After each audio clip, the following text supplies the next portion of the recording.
Before the break, we met Miriam, whose daughter has tried MeRT. Here's some video of Raquel before and after the treatment. Y la cabeza, abre la cabeza, enséñame la cabeza. ¿Dónde está?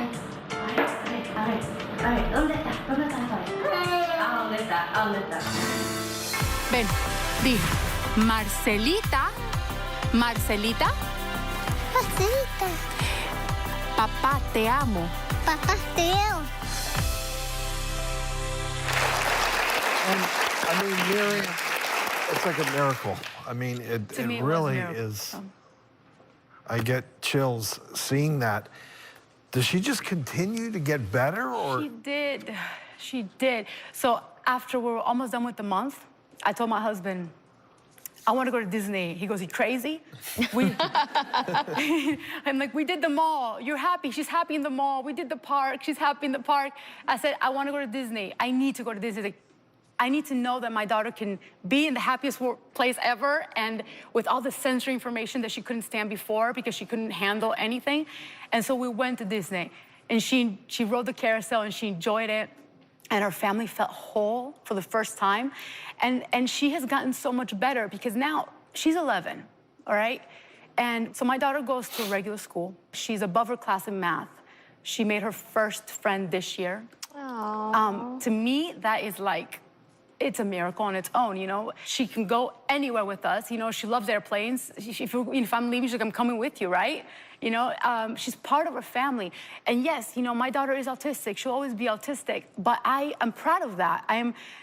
My dream is her independence and her be able to say, this is who I am, and I'll be so proud that she can do that. Her speech still needs catching up to, you know? She's 11, she started her first words at 4.5, but she can definitely do so much more now than she did before. She's able to like, let's say I went on a trip, that same day I decided to leave, and she was like, wait, you're leaving all of a sudden, is everything okay? For her to be able to understand these things, like, I never thought possible. And I wanted to go back to you, Leia, because you've been listening to this story, and you earlier said one of your greatest hopes is that you could just hear Noam say a word. How are you feeling now, listening to Miriam's story with Raquel? I mean, just extreme excitement.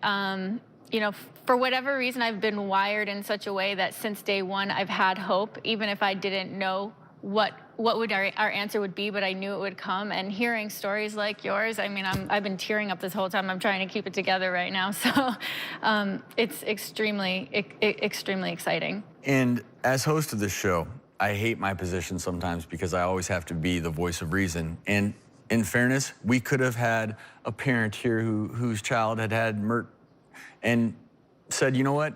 Nothing changed. And I think that is important, okay? And the reason I think that's important is because that's why people in the scientific community say stories are powerful, but you just have to acknowledge that not everyone's going to get the same response. And yet, I look at you, Leia, and I see a mom who is desperate for potentially anything. And we don't know officially, formally, if this works, but if it's something that you would like to try, and Noam is a good candidate, Brain Treatment Center in Newport Beach is offering you a full month of MeRT treatment at no cost to you. And Igala and the Free Rein Foundation are going to offer Noam 10 sessions of equine therapy, and Ziba Nassab of Holding Hands, Inc. are offering 24 sessions of music therapy, and that's all at no cost to you. As you told your story, Miriam, about Raquel, what was amazing for me is you couldn't see the people behind you, but every single person behind you was transfixed with the story that you were telling, because it was the story of a mother who was meeting her daughter for the first time. And that's powerful stuff. And so there's hope. There's always hope. Before we close out, Lindsay, I want to thank you for being here, because I think what's beautiful and what we often forget about is we don't have the treatments we need. We don't have the understanding, but there are people like Lindsay out there, and Dr. Miller who are working tirelessly trying to provide whatever therapy might be beneficial. So I thank you, Lindsay. I thank you, Dr. Miller. And the other thing I would just add is we would love to follow along your journey with Noam, and I think hopefully continue this conversation. And it can almost be dangerous to talk about autism, right? Because there's so many emotions tied up in it. And this today, I feel like stories were told that hopefully people understand what you go through as a parent, and maybe, just maybe, there is hope. And that's all we can have right now, right? Yeah. So please keep us posted. And we are praying for you and your family. And